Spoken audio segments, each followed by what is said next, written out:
Watch the bottom line.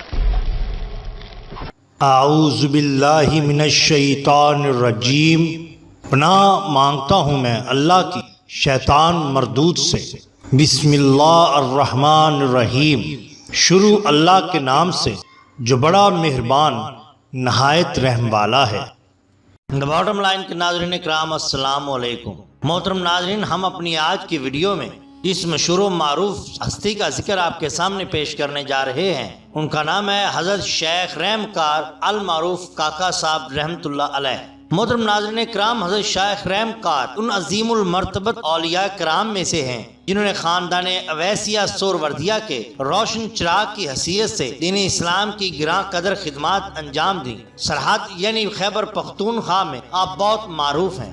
آپ کا اصلی نام کستیر گل ہے، لیکن آپ لوگوں کے ساتھ حسن سلوک، مخلوق خدا پر شفقت کی وجہ سے رحم کار کے لقب سے اتنے زیادہ مشہور ہوئے کہ لوگ آپ کا اصل نام ہی بھول گئے، اور چونکہ آپ کی عظمت اور بزرگی کا نقش ہر ایک کے قلب پر بیٹھا ہوا تھا، اس لیے آپ کاکا صاحب کے خطاب سے بھی مشہور ہوئے۔ کاکا پشتو زبان میں بزرگ اور محترم کو کہا جاتا ہے۔ آپ کے والد گرامی کا نام بہادر بابا تھا، جو نادر شاہ کے فرزند تھے، جو مست بابا کے نام سے بھی مشہور تھے۔ سید بہادر ایک عابد زاہد بزرگ تھے اور اپنے دور کے صالحین میں شمار کیے جاتے تھے۔ ان کے صاحبزادے حضرت شیخ رحم کار آفتاب ہدایت بن کر تاباں ہوئے اور اس علاقے کو اپنی ضیاء پاشیوں سے منور بنا دیا۔ شیخ رحم کار کی ولادت یکم رمضان کو سن 983 ہجری بمطابق سن 1575 عیسوی میں ہوئی۔ آپ کی پیدائش کے وقت آپ کے والد محترم قصبہ زیارت کاکا صاحب سے جنوب 6 میل کے فاصلے پر جنگل میں مقیم تھے۔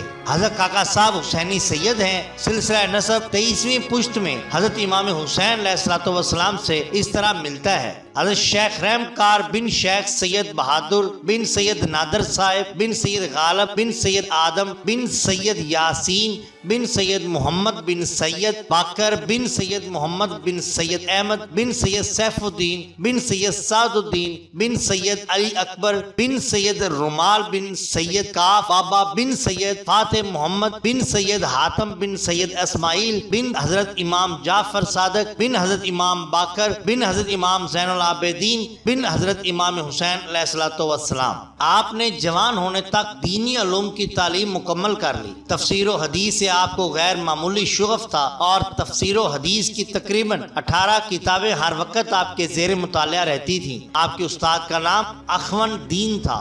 اخون دین صاحب علم و بزرگ ہستی تھے۔ وہ حصول معرفت و سلوک کے لیے حضرت شیخ رحم کار کی خدمت میں حاضر ہوئے۔ چند روز کے بعد انہوں نے واپس جانے کی اجازت چاہی، مگر آپ نے اجازت نہ دی، مگر وہ بغیر اجازت ہی روانہ ہو گئے۔ آخر انہیں شیخ کی کرامت سے واپس آنا پڑا۔ اخون دین صاحب نے واپسی کے بعد آپ سے درخواست کی کہ اگر آپ مشکات شریف کے چند سبق مجھ سے پڑھ لیں تو یہ میرے لیے موجب تسکین ہوگا۔ حضرت شیخ رحم کار نے ان کی یہ درخواست منظور فرمائی اور مشکات شریف کے چند اسباق ان سے پڑھ لیے۔ والد صاحب کی وفات کے 3 سال بعد آپ اس جگہ چلے آئے جسے آپ میلہ کہتے ہیں، اور زیارت کاکا صاحب سے 1.5 میل جنوب مغرب کی طرف واقع ہے۔ یہاں پہاڑوں میں ایک چشمہ کے پاس قیام فرمایا۔ یہ آپ کی جوانی کا زمانہ تھا۔ آپ کے زہد و تقوی اور ولایت کی خبر دور دور تک مشہور ہو چکی تھی، چنانچہ آس پاس کے علاقوں سے لوگ آپ کی زیارت کے لیے آنے لگے اور میلہ میں اچھی خاصی رونق ہونے لگی۔ آپ کا سلسلہ طریقت اویسی تھا۔ تذکرہ نگاروں نے بھی آپ کا سلسلہ طریقت اویسی ہی بتایا ہے۔ حضرت شیخ رحم کار عشق الہی سے سرشار اور مقام ابدیت کے انتہائی منزل پر فائز تھے۔ وہ اس منزل کے کیف اور لذتوں کو عموماً اپنے اشعار میں بیان کیا کرتے تھے۔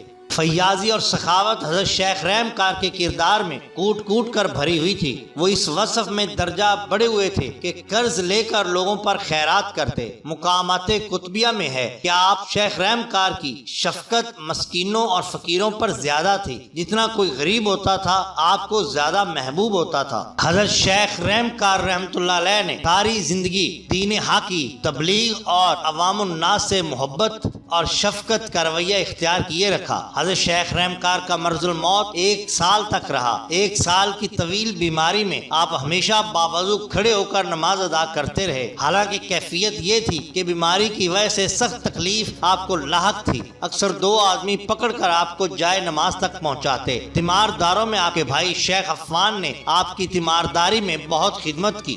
دوران مرض اپنے بھائی شیخ عفان کو وصیت فرمائی کہ میرے مرض کی جب شدت بڑھ جائے تو میری وفات کے وقت کسی اجنبی کو میرے پاس نہ آنے دینا، اور اس کی وجہ بیان کرتے ہوئے ارشاد فرمایا کہ حق تعالیٰ نے مجھ کو اظہار اسرار ربی سے محفوظ رکھا، ایسا نہ ہو کہ میں شدت مرض میں کوئی چیز ظاہر کر دوں اور وہ اس کو فاش کر دیں، یہ اچھا نہیں ہوگا۔ آپ رحمت اللہ علیہ 24 رجب سن 1063 ہجری یعنی سن 1653 میں انتقال فرما گئے۔ مقامات کتبیہ میں ہے کہ وفات کے وقت آپ کی عمر 80 سال کی تھی۔ اس حساب سے آپ نے 983 ہجری یعنی 1575 عیسوی میں اکبر بادشاہ کے جلوس کے 20ویں سال پیدا ہوئے اور شاہ جہاں کے جلوس کے 26ویں سال وفات پائی۔ شاہ جہاں کی حکومت سن 1063 یعنی سن 1652 میں ختم ہوئی۔ اس طرح شاہ جہاں نے آپ کی وفات کے بعد 6 سال تک حکومت کی اور اورنگزیب عالمگیر آپ کی وفات کے 6 سال بعد تخت پر بیٹھا۔ اس آفتاب ولایت کی تجہیز و تکفین میں جن بزرگوں نے سعادت حاصل کی، ان میں آپ کے خلیفہ شیخ عبداللطیف، خواجہ گل نور محمد، فقیر محمد سعید، خواجہ مسکین، خواجہ جمال الدین، شیخ اخون دین اور پشتو کا مشہور شاعر خوشحال خان خٹک خاص طور پر قابل ذکر ہیں۔ خوشحال خان خٹک کا بیان ہے کہ نماز جمعہ کے بعد جب جنازہ تیار ہو گیا تو ہر علاقے کے معتقدین اور مریدین اور خلفاء حاضر تھے۔ ان میں سے ہر ایک یہ خواہش تھی کہ حضرت شیخ رحمکار کو اس کے علاقے میں دفن کیا جائے۔ آخرکار صلاح مشورے کے بعد طے ہوا کہ آپ کو علاقہ یوسف زئی اور علاقہ خٹک کی سرحد پر دفن کیا جائے۔ چنانچہ آپ کو جنازہ کے بعد اس جگہ دفن کیا گیا جہاں آج آپ کا مزار اقدس ہے۔ آپ کے مزار کے گنبد کی تعمیر آپ کے صاحبزادے شیخ عبدالحلیم نے سن 1081 ہجری یعنی سن 1600 میں کرائی۔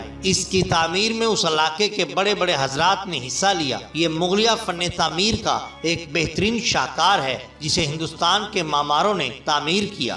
شیخ رحمکار کاکا صاحب کے 5 صاحبزادے ہیں۔ شیخ ضیاء الدین معروف با شہید بابا، حضرت شیخ محمد گل صاحب معروف با حاجی بابا، شیخ خلیل گل معروف مزر بابا، حضرت شیخ حلیم گل بابا، نجیم الدین صاحب جنہوں نے بچپن میں ہی وفات پائی۔ محترم ناظرین، اگر آپ کو ہماری یہ ویڈیو پسند آئی ہو تو لائک کیجئے، سبسکرائب کیجئے ہمارے چینل دا باٹم لائن کو، تاکہ ہم آپ کے لیے اور بھی بہترین ویڈیوز لا سکیں۔ اپنے دوستوں کا، گردنواں کے لوگوں کا بہت خیال رکھیے۔ اللہ اور اللہ کے رسول صلی اللہ علیہ وسلم سے بے حد محبت کیجئے۔ آپ کا بہت شکریہ۔ اللہ حافظ۔